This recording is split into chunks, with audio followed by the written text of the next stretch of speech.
élites s'expriment. Les grands débatteurs, nos élites s'expriment. Slogan au compte de cette première édition de votre émission, Les grands débatteurs sur Espace TV.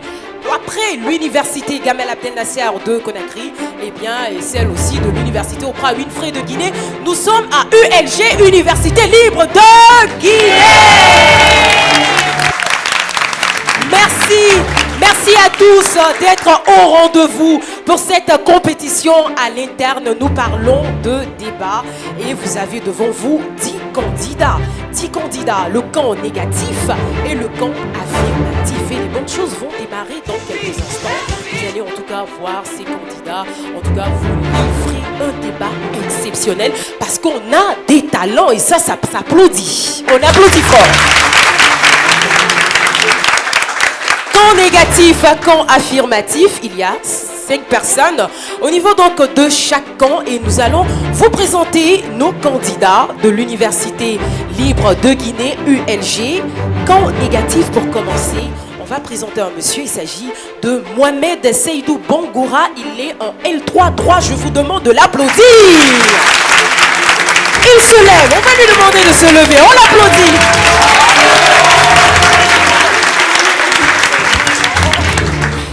L3 et cette fois L2 pour vous, chers téléspectateurs, toujours en droit. Et nous partons avec cet autre candidat du camp négatif. Il s'agit de Mamadou Chérif Diallo.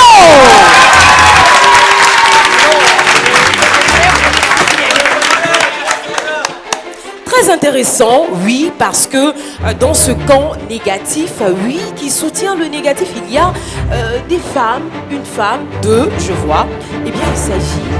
Je vous demande d'applaudir Aminata Keïta.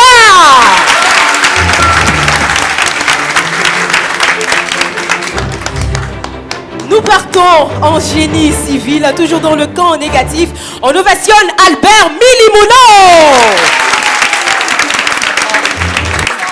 Et cette fois, hôtellerie, oui. Et c'est avec Makura Bamba en L3. Ils sont vraiment bien habillés, nos candidats du camp négatif. Et cette fois, nous partons de l'autre camp, le camp affirmatif.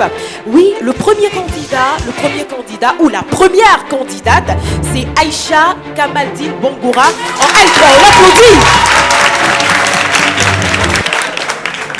Après Aïcha, nous allons demander à cet autre candidat de se lever. Il s'agit de Saïd Daouda Kamara.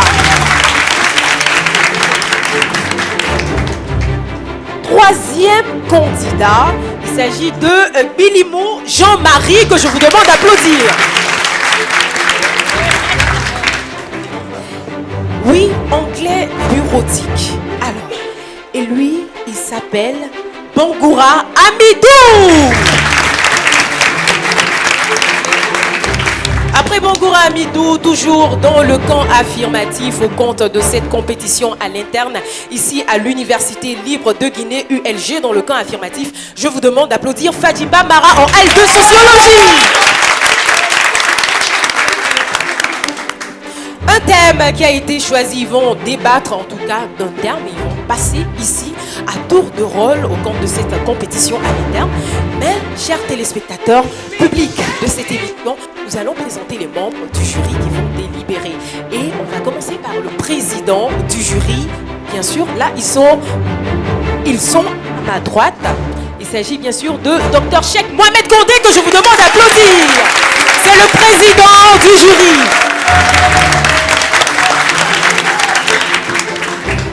Merci, monsieur le président. Et après le président, nous allons partir avec monsieur Younoussa Kamara.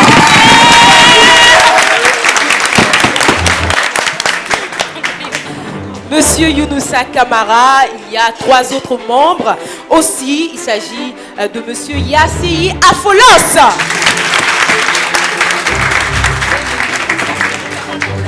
Et le 4e, monsieur Bachir Touré, que je vous demande d'applaudir. Le 5e membre du jury, il s'agit de monsieur Condé Isiaga.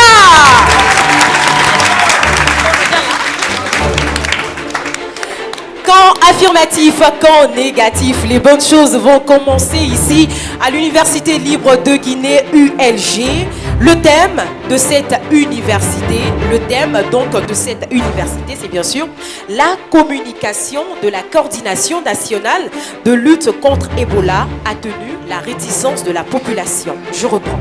La communication de la coordination nationale de lutte contre Ebola a tenu la réticence de la population.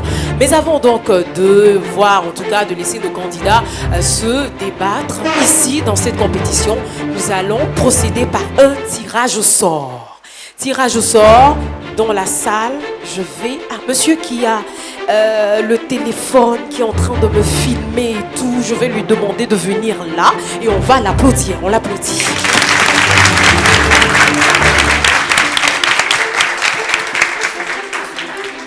Ça va, monsieur? Ça va. Vous avez peur ou quoi? Non, même pas, je n'ai pas. Je n'entends pas votre voix. C'est parce que je ne suis pas habitué.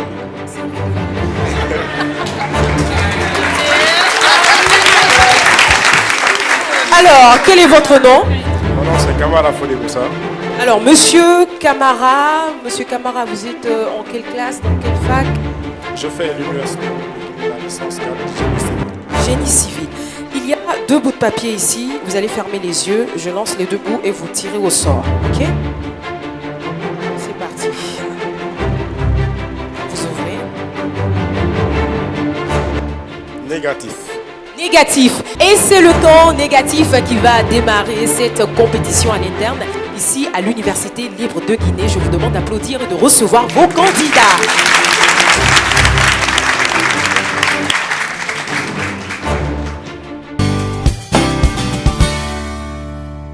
Messieurs et dames, distingués membres du jury, la thématique qui réunit ce beau monde aujourd'hui est la suivante. La communication de la coordination nationale de lutte contre Ebola a atteint la réticence de la population guinéenne.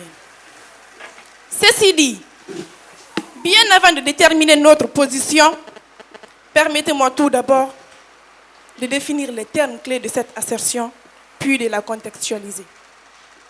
La communication. Elle se définit comme étant une action ou une opération d'échange entre 2 parties, appelées respectivement émetteur et récepteur, par l'entremise, par le truchement d'un canal et d'un code.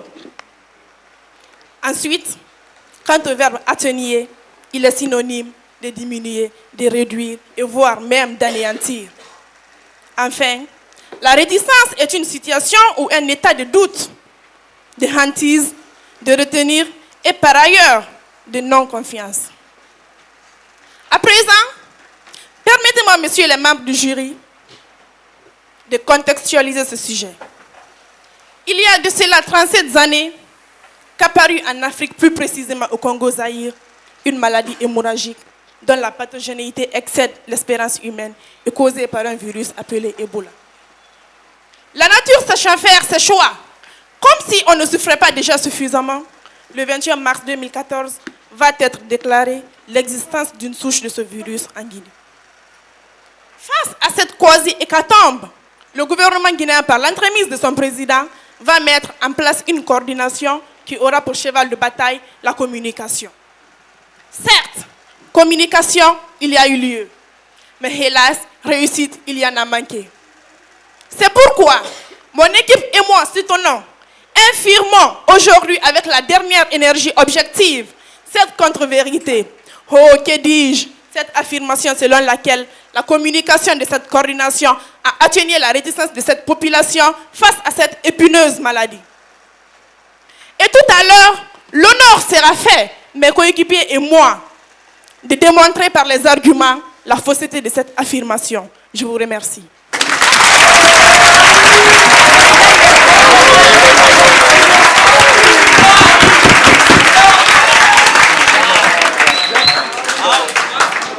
Messieurs les membres du jury, cher public, bonjour. Je suis Aïcha Kamaldine Bangoura, étudiante en licence 3 administration des affaires. En décembre 2013, est apparue en Guinée une maladie contagieuse, très dangereuse, avec un taux de mortalité extrêmement élevé, causée par un virus qui porte le nom d'une rivière congolaise qui coule le long du village où il a été découvert pour la première fois en 1976. À la déclaration officielle de ce virus en Guinée le 21 mars 2014, la population guinéenne s'est montrée réticente, par manque d'informations bien sûr, et a refusé d'abandonner toutes les vieilles habitudes pouvant empêcher l'éradication de ce virus. Mais pour mettre fin aux polémiques et envoyer cette même population à prendre les mesures de sauvegarde appropriées, il a été mis en place par le gouvernement guinéen une commission de lutte que l'on a appelée la Coordination nationale de lutte contre Ebola, qui, avec la réunion des autorités préfectorales, sanitaires, communales, les ONG, les syndicats et l'appui de ses différents partenaires, est chargée de mettre en œuvre toutes les activités nécessaires comme elle le fait déjà aujourd'hui pour mettre à terme cette crise. Et pour y arriver, cette coordination se sert de la communication comme arme principale en vue de montrer à la population guinéenne qu'Ebola c'est certes une réalité mais pas une fatalité. Et si grâce au progrès de la science, grâce au progrès de la médecine, nous pouvons greffer un cœur, grâce au progrès de la science, nous pouvons remplacer l'intestin de l'être humain, alors il est évident que grâce à cette même science, nous pouvons guérir d'Ebola.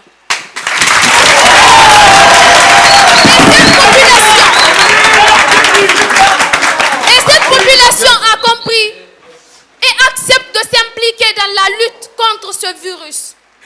Messieurs les membres du jury, cher public, regardez autour de vous dans les différents quartiers, dans les différentes familles et cherchez à savoir combien y a-t-il de Guinéens qui ne savent aujourd'hui ce qu'est Ebola.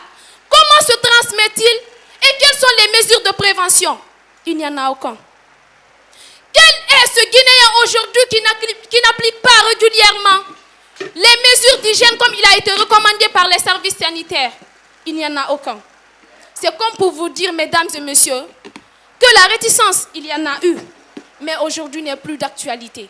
Et c'est justement pourquoi nous, du camp affirmatif, soutenons fermement cette assertion qui dit que la communication de la Coordination nationale de lutte contre Ebola atténue la réticence des populations. Et qualifions d'irréalisme, je vous dis d'irréalisme. Stop. Je vous remercie.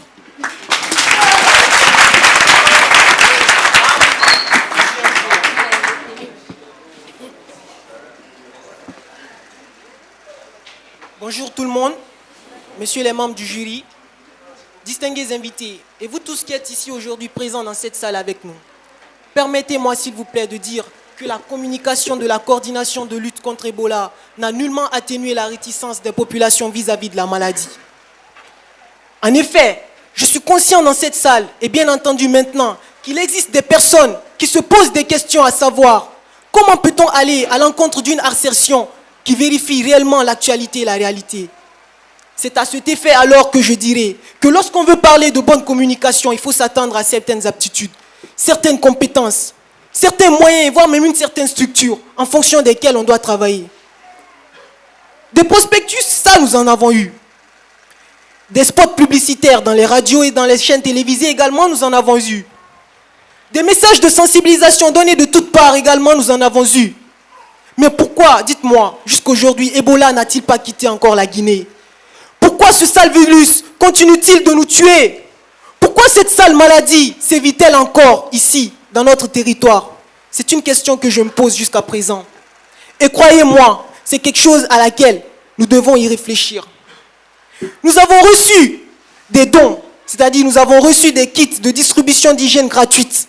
Mais jusqu'à présent, nous remarquons que sur notre territoire, Ebola existe toujours.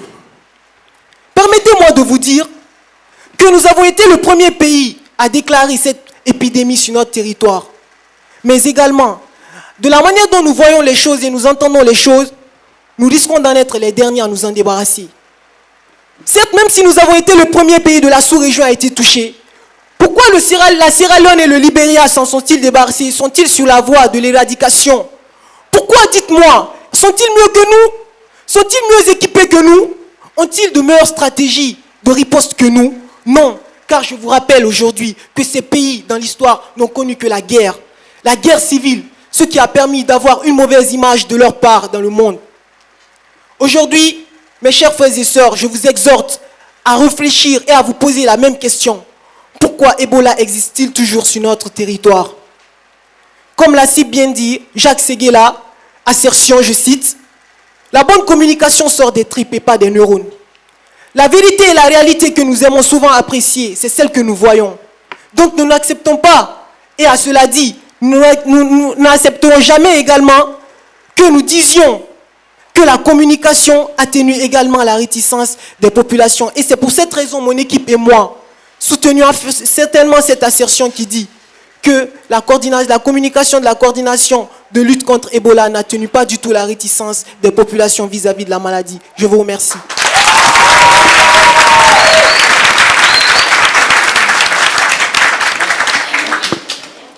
Messieurs les membres du jury, cher public, bonjour. Je suis Mara Fadimba, étudiant en sociologie licence 2 à l'Université libre de Guinée. Aujourd'hui, je suis en face d'une surprenante idée évoquée par les éléments de l'équipe adverse, selon laquelle la coordination nationale de lutte contre Ebola a échoué dans sa mission de communication. Une façon pour eux de contrebalancer le mérite de cette structure.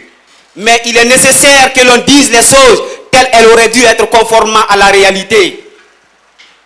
Mesdames, mesdemoiselles et messieurs, distingués invités, Ebola, une maladie qui a fait des victimes, et vu les conséquences qui en découlent, il était important de mettre en place un comité appelé la Coordination nationale de lutte contre Ebola pour contrecarrer l'évolution de la mortelle maladie.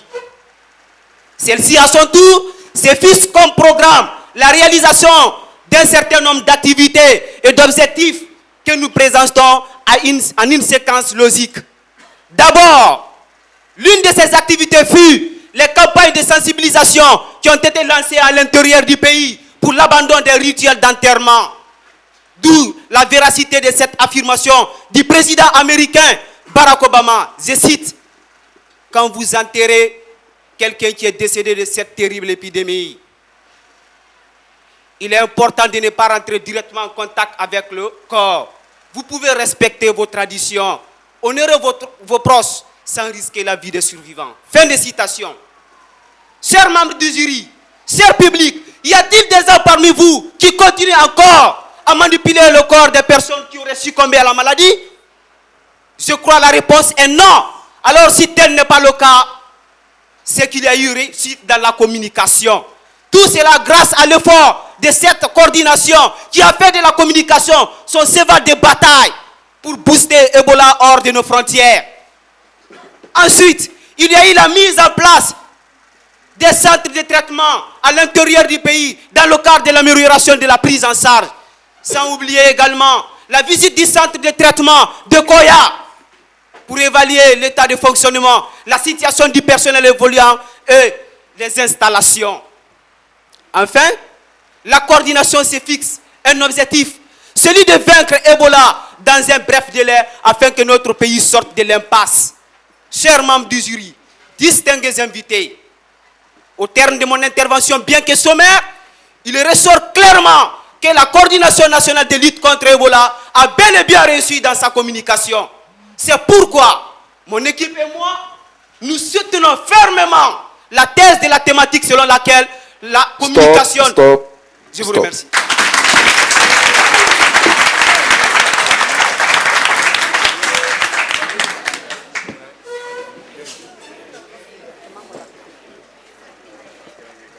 Messieurs les membres du jury, divers invités, Alain Foucault, journaliste émérite à la RFI, introduit toujours son émission « Les archives d'Afrique » avec, je cite, « Nul n'a le droit d'effacer une page de l'histoire d'un peuple, car un peuple sans histoire est un monde sans âme. » Ebola et toutes ses péripéties font dorénavant partie de l'histoire de la Guinée.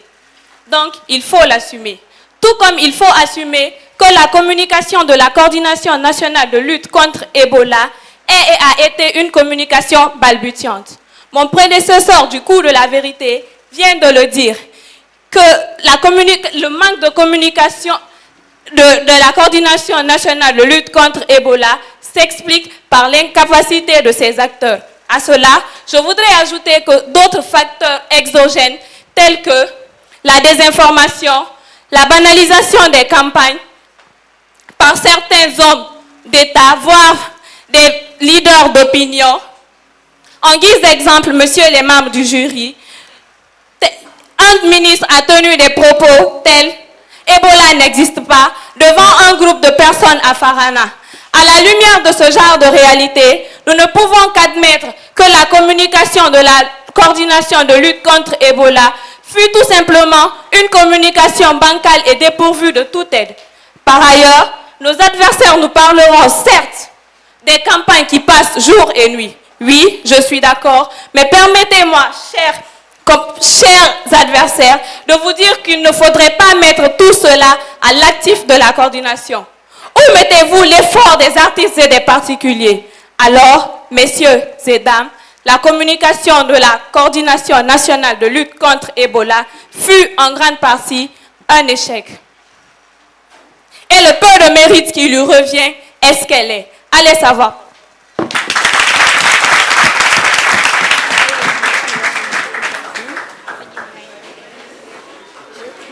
Bonjour, je me nomme Tamara Daouda Saïd, je fais développement d'applications informatiques, licence de formation canadienne. Je suis abasourdi cet après-midi, très surpris, bouleversé par les explications fantômes qui viennent d'être avancées par mon adversaire. Le mérite d'une telle effigie revient à ces derniers. Je vous remercie, l'histoire en retiendra. La communication est une pièce maîtresse pour indiquer cette épidémie. C'est pourquoi la coordination a utilisé toutes les stratégies pour atténuer la réticence de la population, tout en impliquant les radios privées, dont je peux citer l'une des radios en place, Espace FM, qui fut un acteur potentiel pour atténuer la réticence de la population, voire mettre fin à celle-ci. Sans oublier l'effort qui ont été consentis par le gouvernement de Conakry, la coordination nationale, les autorités préfectorales et communales, sanitaires, voire même les ONG, pour ne citer que ceci. À travers cette cellule de communication et d'éducation, nous nous sommes défaits de nos adversaires et nous avons réussi à atténuer la réticence de la population. Cette coordination a organisé des causeries éducatives, des séances de sensibilisation auprès des populations, auprès des leaders religieux, des spots publicitaires, des émissions passées à longueur de journée à la radio, dont je peux dire, on a enregistré du mois de mai au mois de juin 216 diffusions et rediffusions sur toute l'étendue du territoire national. 216 diffusions et rediffusions. Et bien avant cela, on a eu des enregistrements. Ben, comptez, je m'en vais m'amuser à la galerie. Un jour, un professeur de l'ULG entra à la cour sans avoir lavé ses mains. Tellement que la communication a pris le flambeau de l'actualité, le vigile se précipita derrière ce professeur tout en lui disant « Monsieur, s'il vous plaît, veuillez laver votre main avant d'accéder à cette salle. » Ce professeur réplique « Ça a été l'oubli de ma part, je m'excuse. » Cela prouve à suffisance que la communication a bel et bien réussi. Il faut être sourd, muet, voire même être aveugle pour ne pas reconnaître le mérite de cette coordination. Qui peut ignorer l'impact de cette coordination aujourd'hui? Monsieur les membres du jury, cette assertion dit qui a été affirmée par Socrate, seuls par le génie de leur esprit resteront éternels. Alors si tel est le cas, le mérite de la coordination restera toujours gravé dans l'histoire de la Guinée. C'est pourquoi, nous du côté affirmatif, nous soutenons fermement et humblement que la communication a bel et bien été une réussite en Guinée. Je vous remercie.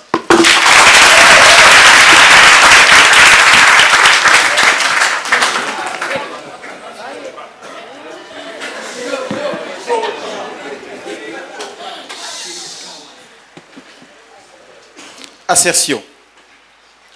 Dominique Volten disait, je cite, dans la communication, le plus compliqué n'est ni le message, ni la technique, mais le récepteur. Mesdames, Mesdemoiselles et Messieurs, distingués invités et honorables membres du jury, nous ne tentons pas de refuser le mérite de la coordination nationale de lutte contre Ebola dans son processus de communication. Non, bien au contraire. Nous essayons juste de mettre un accent sur le fait qu'il y a eu assez de défaillances sur ce processus de communication. La population guinéenne ne se lave les mains que sous contrainte. Nous l'acceptons. Si nos adversaires nous disent ici que des kits ont été installés partout dans le pays, dans toutes les régions et voire dans toutes les maisons. Il suffit d'ailleurs d'être à la porte pour assister à des tiraillements entre vigiles et passants. Alors qui est une fois allé fréquenter un milieu, là où se trouve par exemple un kit de lavage de mains, à regarder à son alentour, sans voir pour autant quelqu'un qui puisse lui rappeler ou qui puisse lui dire « Madame, mademoiselle ou monsieur, vous devez vous laver la main ». Ceci est devenu aujourd'hui une condition d'accès à certains milieux. Alors combien de Guinéens également, je dis bien combien de Guinéens, connaissent le dosage normal qu'il faudrait entre de l'eau et de chlore pour obtenir une eau chlorée? Une femme à Coloma a lavé de la viande avec de l'eau de javel, l'aurait donné à manger à ses enfants avant que toute la famille n'agonise. Mon Dieu, qu'est-ce qu'elle a fait pour mériter tout cela? Mon Dieu, qu'est-ce qu'elle a fait pour mériter tout cela?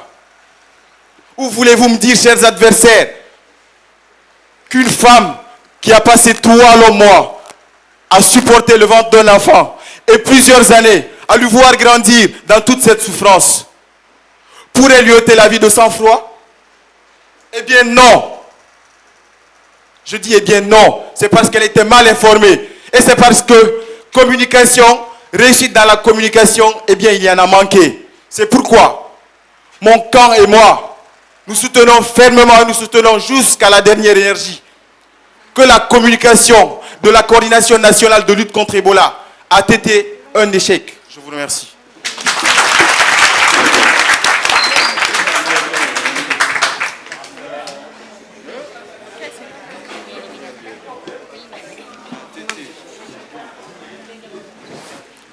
Honorables membres du jury, chers invités, bonjour. Je suis Bilimou Issa-Marie, étudiant de licence 3 sociologie à l'Université libre de Guinée. Je suis très déçu, encore déçu, par les propos de mes adversaires qui sont assis. Ce sont des propos qui ressemblent à une coquille vide. Vide, pourquoi? Parce que tout simplement, il n'y a aucune concordance ou aucune relation entre ce qu'il dit et les réalités que les Guinéens vivent aujourd'hui. Mais avec moi, vous comprendrez que la communication de la lutte, la communication de la coordination nationale de lutte contre Ebola a bien réussi à atténuer la réticence de la population guinéenne. Alors, avec moi, considérons la réticence comme un comportement, comme un état d'esprit. Et inscrivons-nous dans la théorie du positivisme d'Auguste Comte pour pouvoir expliquer l'évolution des connaissances du virus Ebola en République de Guinée. Selon cette théorie, l'évolution de toute connaissance obéit à 3 lois. Nous avons d'abord l'état théologique, expliquer les faits par la religion ou Dieu. Ensuite, l'état métaphysique, expliquer les faits par abstraction. Et enfin, l'état positif, expliquer les faits par la science, c'est-à-dire les faits sont assujettis par des lois. Alors, je m'en vais vous dire et informer mes adversaires qui ne sont pas informés, qui sont à la base des désinformations dont nous sommes victimes, que les époques ou les périodes des révoltes populaires contre les agents sensibilisateurs ou contre les agents de la Croix-Rouge ou la réaction des populations guinéennes pour la construction des centres de traitement correspondent respectivement aux états théologiques et métaphysiques. Parce que jusque-là, les populations ignoraient encore l'interprétation scientifique du virus Ebola. Ils pensaient que c'est une suspicion. Ils pensaient que ce sont des signes de malédiction. Ils pensaient que Ebola, ça c'est un moyen pour les détenants du pouvoir de se maintenir. Oh mon Dieu, il fallait attendre la coordination nationale de lutte contre Ebola en appui avec les partenaires financiers et techniques pour qu'il y ait une investigation et une explication scientifique de cette maladie et que les mesures soient expliquées aux populations. C'est ainsi que nous avons vu une synergie d'efforts les journalistes, les artistes, les leaders religieux, les leaders d'opinion et aussi la formation des communautés villageoises de veille. Tout ceci ont permis à la coordination de véhiculer son message. Et vous avez vu, partout dans la capitale, partout dans le pays se trouvent des kits. Quand je parle de kits, ce sont des solutions pour le lavage des mains. Les kits, ce sont des cartons de savon. Ce sont des produits d'entretien qui permettent à la population de se protéger.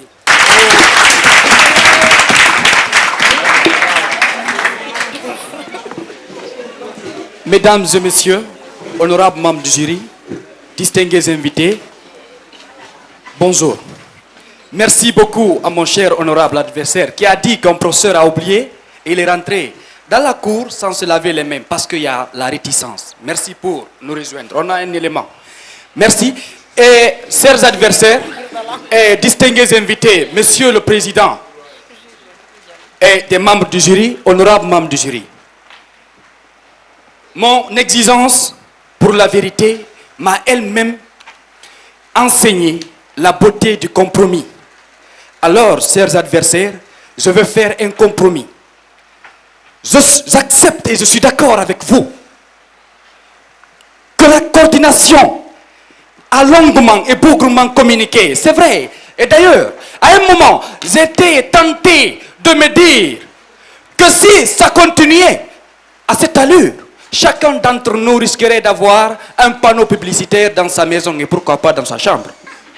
Mesdames et messieurs, distingués invités, honorables membres du jury, s'il vous plaît, dites-moi, la communication se traduit-elle par le nombre de spots ou de messages? Vous me direz alors que le pays le plus riche au monde est forcément le plus peupleux. Je dis non. Il ne s'agit pas de quantité. Il est question de qualité, de réalité, de rationalité, d'impact et de la réussite. Et donc, revenons à la réalité, revenons à la logique. Mesdames et messieurs, distingués invités, monsieur le président, honorable membre du jury, si cette communication avait atténué la réticence des populations, pourquoi Caporal s'est rebellé contre la construction d'un centre de traitement d'Ebola? Pourquoi Yimbaya Marché en a fait de même? Dites-moi pourquoi? Pourquoi les jeunes volontaires de la Croix-Rouge et quelques administrateurs de l'administration de la sous-préfecture de Womé ont frôlé la mort? Dites-moi pourquoi on a eu tant de morts? Vous voulez nous parler encore de quelque chose? J'ai des larmes pour ces morts d'Ebola et pour les familles victimes d'Ebola et pour les Guinéens qui continuent de...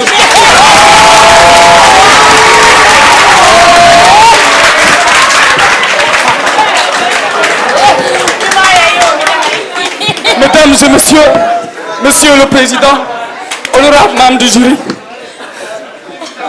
il n'est pas question de parler de mort ou de sensibilisation. On a eu tant de morts. Il s'agit juste d'ouvrir les yeux et tu vas voir les réalités sans qu'on te dise. La raison est à l'homme ce que les yeux sont au corps. Sans les yeux, l'homme ne peut jouir de la lumière. Et sans la lumière, il ne peut rien voir. Chers adversaires, nous vous prions de nous rejoindre, car c'est là la vérité, c'est ça la raison. Le raisonnement, je voulais dire.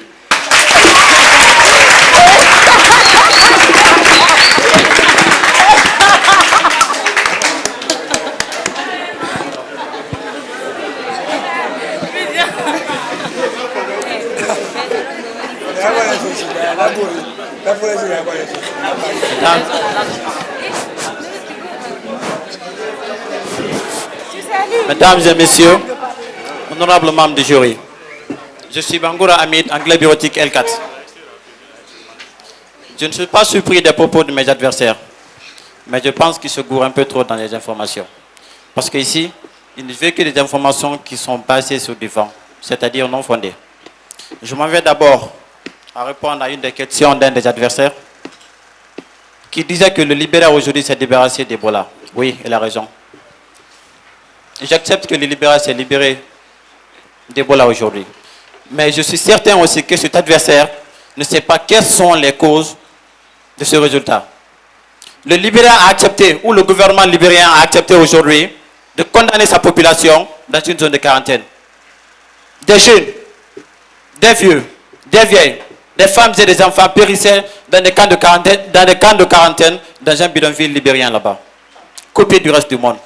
Ils ne savaient rien de ce qui se passait dans le monde extérieur. Est-ce que c'est ce que la coordination guinéenne aujourd'hui a fait? Est-ce que la coordination guinéenne allait accepter aujourd'hui de priver sa population du reste du monde?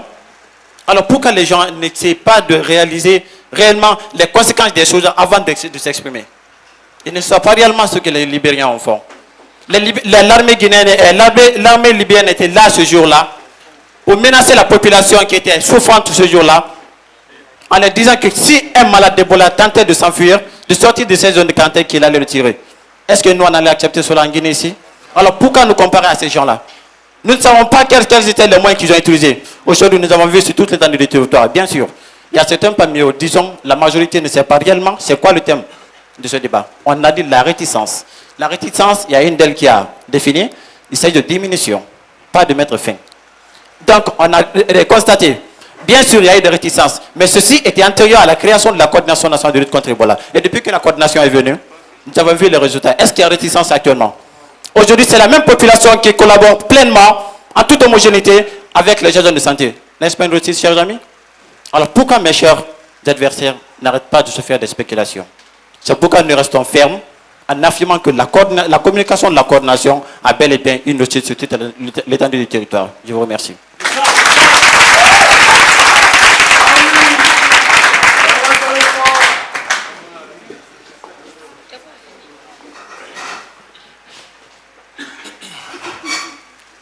Ebola, cette maladie que nous ne connaissions pas. Ebola, cette maladie que nous ne connaissons toujours pas. Et Ebola, cette maladie que dans de telles circonstances nous ne connaîtrons jamais. C'est pourquoi, mesdames, mesdemoiselles et messieurs, distingués invités et honorables membres du jury, monsieur le président du jury, je viens vous rappeler que la Guinée a été le premier pays à déclarer la présence de cette maladie. Et cela, le 21 mars 2014, chose qui a été d'ailleurs faite par le ministère de la Santé et de l'Hygiène publique guinéen. Mais cela après combien de cas? Mais cela après combien de victimes innocentes?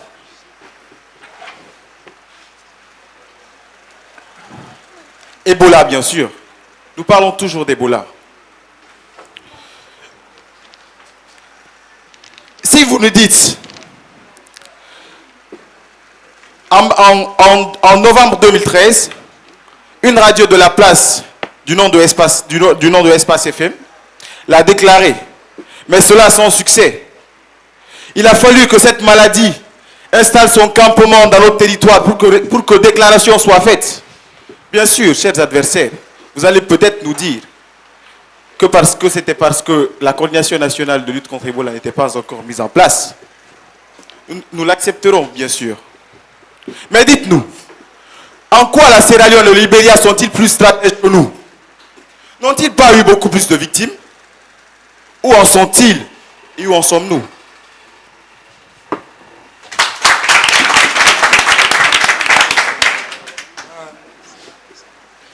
Chers adversaires, nous ne vous obligeons pas à nous rejoindre.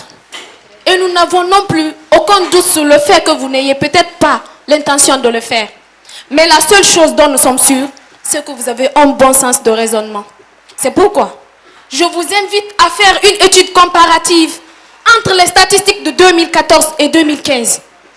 Les statistiques de la Coordination nationale de lutte contre Ebola en décembre 2014, oui, ont montré que du début de l'épidémie jusqu'à la date de 25 décembre 2014, la Guinée a enregistré 2639 cas avec 1667 décès, soit 63%. Et seulement pour les mois de novembre et septembre respectivement, 580 et 500 cas. Mais en 2015, nous avons enregistré de façon décroissante les nombres de cas d'Ebola. En janvier, nous avions 150 cas. En février, 110. Au 14 avril, 22 cas. Et à nos jours, nous sommes qu'à 3 cas d'Ebola. Alors, si nous sommes sûrs et certains que c'est la réticence à la base, la cause de la hausse du nombre de cas d'Ebola enregistrés en Guinée, alors il est évident que lorsque ces nombres baissent, que ce soit alors la raison la diminution de la réticence. Je vous remercie.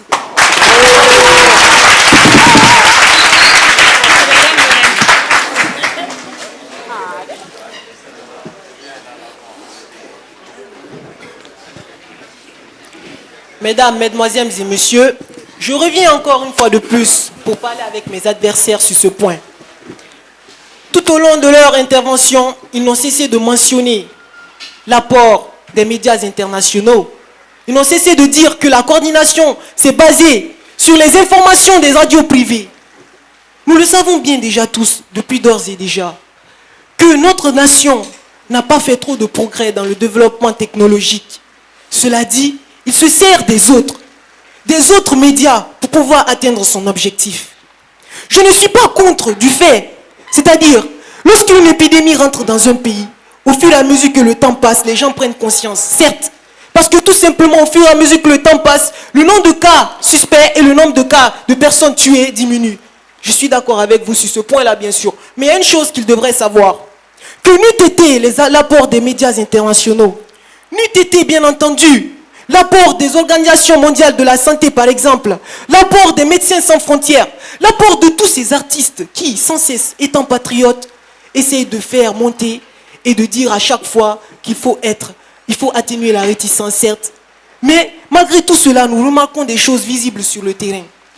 Je reviens également pour dire, une fois de plus, que même si nos adversaires croient qu'ils sont des docteurs en statistique, pour dire des trucs de décroissance, je ne sais quoi, n'a aucun impact.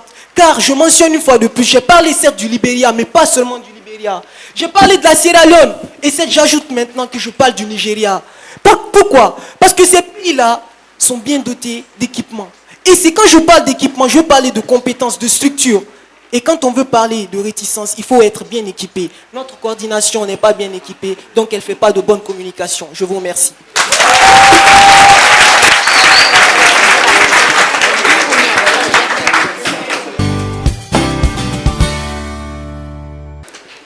Mesdames et messieurs, distingués invités, Monsieur le Président, honorables membres du jury. Assertion. Ebola n'est pas une maladie plus facile à éviter que le paludisme, si la population était bien informée, disait le président de l'USAID, le directeur autant pour moi de l'USAID. Donc, mieux informer la population sur Ebola est la meilleure façon de vaincre cette sale épidémie sur notre territoire. Et oui, c'est notre rêve. Mesdames et messieurs, Monsieur le Président, honorable membre du jury, on n'a ni besoin d'avoir un doctorat en statistique, ni en quelconque mérite en communication, pour savoir que la communication, ou reconnaître que la communication de la coordination nationale de lutte contre Ebola est un échec. On a juste besoin d'une chose, d'une petite chose. Avoir les yeux grandement ouverts et avoir le bon sens, s'il vous plaît. Mesdames et messieurs, honorables membres du jury, Monsieur le Président, s'il vous plaît, toutes les statistiques qui nous sont été données par nos adversaires sont que des estimations, qu'estimations et extrapolations. Je m'en vais vous donner les statistiques qui nous ont été dignement livrées et données par l'Organisation mondiale de la santé, OMS par sigle. Le 23 mars 2014, après 3 jours de la confirmation du ministère de la Santé guinéen qu'il y a l'existence d'une épidémie, et après cela, c'est le laboratoire de Lyon qui a confirmé que l'épidémie existait, non. On a enregistré le 23 mars 49 cas, dont 29 décès. Oui, 29 Guinéens sont partis. Le 28 septembre 2014, la Guinée a enregistré 1157 cas, dont 710 décès. Mon Dieu, la Guinée, la population guinéenne diminue encore. Mesdames et messieurs, honorables membres du jury, excusez-moi beaucoup de vous citer des morts guinéens. Tout récemment, le 5 avril 2015, la Guinée a enregistré 3515 cas, dont 2333 décès. De qui se moque-t-on? Des morts d'Ebola? Des familles éplorées? Des Guinéens? Je ne sais le reste. S'il vous plaît.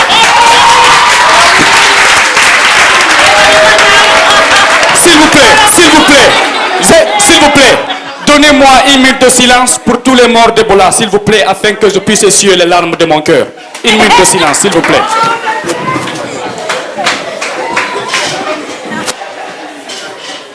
Je vous remercie, je vous remercie.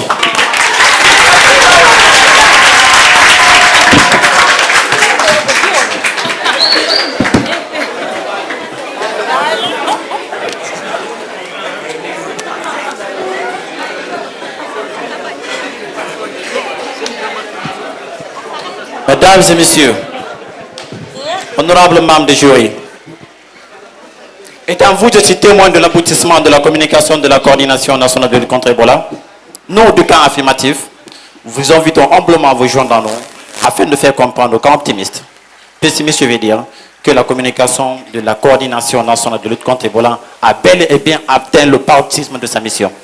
Parce que, d'abord, n'ayant échappé à la vigilance de personnes en Guinée, de fortes résistances furent remarquées en Guinée, qui étaient en fait soldés par des pertes en vies humaines et des dégâts matériels. Mais il est important de rappeler que ceci est antérieur à la création de la coordination nationale de lutte contre Ebola. Ensuite, 8 jours, le 4 septembre 2014, cette vaillante structure qui n'a cessé de ménager aucun effort pour la protection de sa population en l'informant du vrai pouvoir dévastateur de cet ennemi national qu'est Ebola et des méthodes de prévention. Chose qui porte à fruit, puisque de jour à jour, nous avons constaté que les foyers de réticence diminuaient en nombre et ils étaient moins alimentés, car l'essence de ces réticences devient enfin l'extincteur du mouvement. Chers auditeurs, vaillants membres du jury, pour vous prouver une fois de plus la véracité de la communication de la coordination, je m'en vais vous rappeler que la population guinéenne qui se montrait autrefois réticente et rebelle envers les agents de santé est cette même population aujourd'hui qui travaille en toute homogénéité, en toute complicité avec les agents de santé. C'est cette même population aujourd'hui qui avertit, qui alarme ou qui alerte les agents de santé, la Croix-Rouge, au même soutien de Ebola. N'est-ce pas une réussite, mes chers frères et sœurs? Est-ce que ceci est un échec?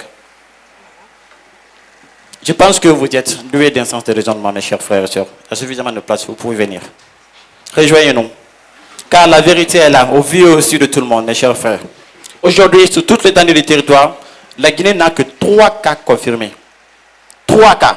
Selon la statistique donnée tout dernièrement par le dernier intervenant ici, comment en un mois on peut avoir plus de 3000 cas?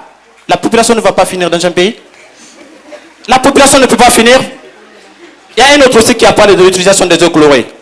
Est-ce qu'un jour, à la télé ou aux radios, on a entendu que telle personne a été hospitalisée à cause des infections cutanées parce que la personne n'a pas bien utilisé la dose de l'eau de Javel? On a une fois entendu? Si on n'a pas entendu, alors ce sont des informations spéculatives, des informations qui ne sont basées que sur le vent.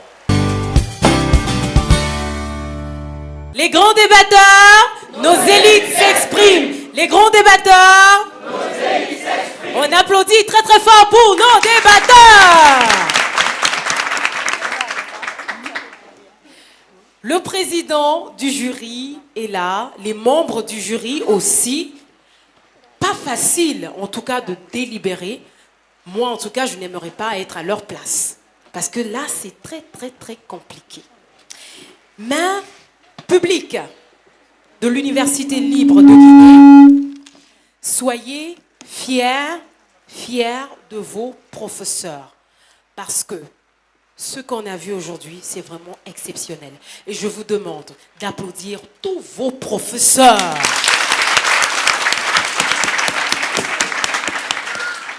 Je vais appeler ici le président du jury, Dr Cheikh Mohamed Condé. On applaudit Dr Condé.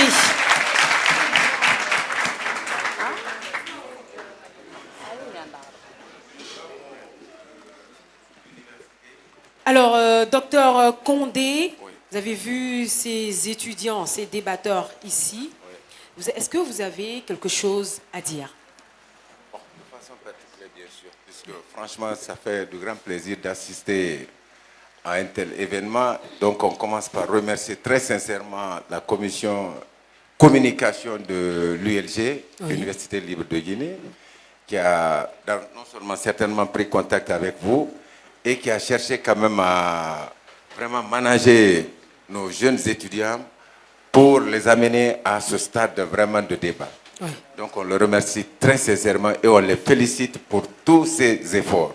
C'est une première et je félicite vraiment nos très chers étudiants candidats pour ce prix-là. Et avec le grand souhait, puisque comme un d'entre eux l'a dit, c'est l'ULG qui gagne déjà et qui continuera de gagner. Effectivement. Et je souhaite que vous nous ramènerez le prix d'excellence des débatteurs. On est fiers de vous. Vraiment, on est content. Merci.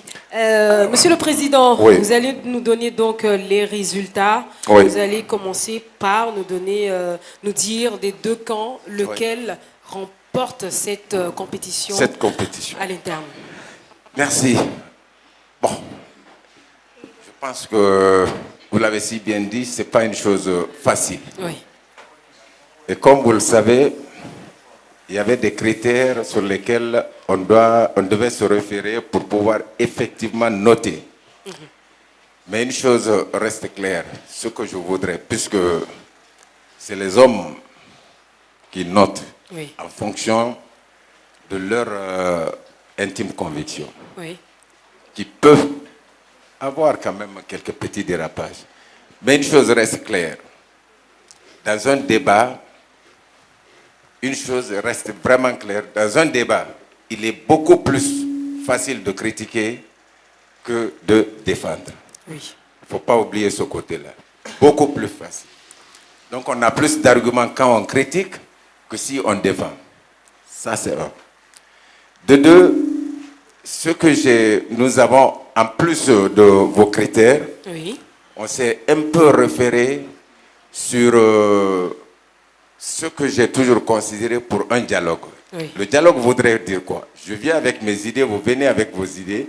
Si on fait 10, 15, 20 minutes, il faut que je dise quelque chose au moins qui vous convienne. Oui. Que vous ne rejetez pas entièrement tout ce que moi je dis et que moi aussi je ne rejette pas entièrement ce que vous dites. Oui.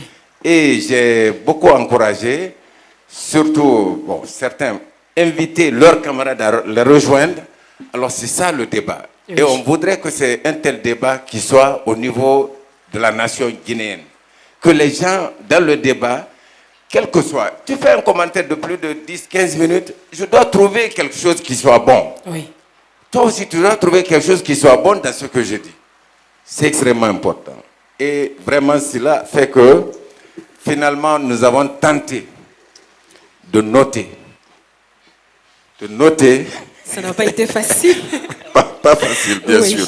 Donc, on a pu totaliser pour le camp affirmatif 513 points. 513 points pour le camp affirmatif. 513 points.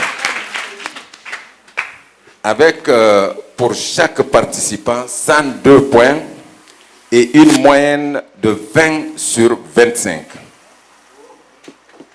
Applaudissez. On applaudit. Bon. Alors, ensuite le camp négatif a totalisé 561 points avec 112 points pour chacun des participants et une moyenne de 22 sur 25. On applaudit fort pour le camp affirmatif. Bon, et enfin, nous avons tenté. Nous avons proposé les 10 pour représenter l'ULG. Mais très malheureusement, on nous a un peu limités. Eh oui, c'est ça. Sinon, les 10, franchement, peuvent nous représenter. On peut dormir. Même se coucher, dire que vraiment les 10 allaient. Mais on nous a encore demandé une tâche encore plus difficile. Parmi les 10, de pouvoir retenir, d'envoyer 5, et que les 5 autres vont être là des réserves sûres, mais très sûres. Certainement qu'on présentera pour la CEDEAO maintenant. Oui. Les 5 autres, pour enchérir, les 5 autres débatteurs qui ne seront donc pas Parmi retenus. les 5 premiers maintenant là, Oui. que je vais vous citer, eux, on les prépare pour la compétition au niveau de la CEDEAO. C'est évident. D'accord, il n'y a pas de souci. Alors, les 5 autres, juste un rappel, avant Oui. que vous ne continuiez, les 5 autres vont donc créer un club des débatteurs parce qu'il y aura dans chaque université, nous créons un club des débatteurs pour préparer l'édition prochaine. Merci. Donc, vous autres étudiants, si vous voulez faire partir du club des débatteurs, il n'y a pas de souci. Alors, nous continuons. Donc, nous continuons. Donc, les 5 noms retenus pour la toute prochaine compétition. On s'apprête. Ouais. Premièrement, mademoiselle Aïcha Kamaldine Bangora. On applaudit pour Aïcha. Aïcha, venez s'il vous plaît. Venez par là. Venez là, juste là. Juste là. Là. Ah. Voilà. Vous vous arrêtez là. Vous regardez la caméra, Aïcha. Oui. Bon. Deuxièmement, monsieur Saïd Daouda Kamara. Monsieur Saïd Daouda Kamara.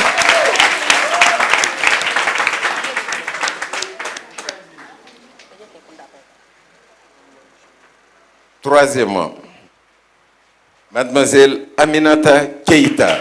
Aminata Keita. Quatrièmement, monsieur Mamadou Chérif Diallo. Monsieur Mamadou Chérif Diallo.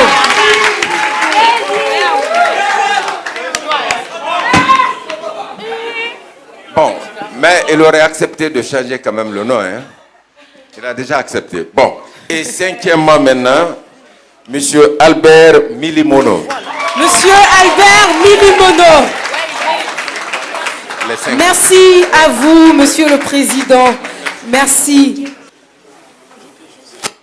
On applaudit parce que c'est quand même un responsable de l'université. Alors, monsieur, vous avez forcément quelque chose à placer comme mot. Je vous remercie de m'avoir donné la parole. Oui. Je vais me limiter aux remerciements et aux félicitations. Les remerciements pour tous les organisateurs qui ont eu cette initiative de rendre nos universités dynamiques à travers des séries de compétitions, car il n'y a pas d'élite sans compétition et il n'y a pas de développement sans élite. Oui. Je voudrais aussi vraiment féliciter nos étudiants dont nous sommes fiers au regard de ce que nous avons vécu à l'occasion de cet événement. Vraiment, je pense que ce n'est pas un abus de dire que l'ULC, c'est la victoire et la victoire, c'est l'ULC. Je pense qu'on vient de le concrétiser et je pense que l'université guinéenne dans son ensemble va évoluer à travers vous, les organisateurs. Je vous remercie. Merci à vous. Merci. Les grands débatteurs, nos élites s'expriment. Les grands débatteurs, nos élites s'expriment. Chers téléspectateurs publics de l'Université libre de Guinée, ULG, voici donc les 5 candidats qui vont donc représenter l'Université libre de Guinée. C'était donc la compétition au sein de cette université. À la prochaine dans une autre université sur Espace TV. Au revoir.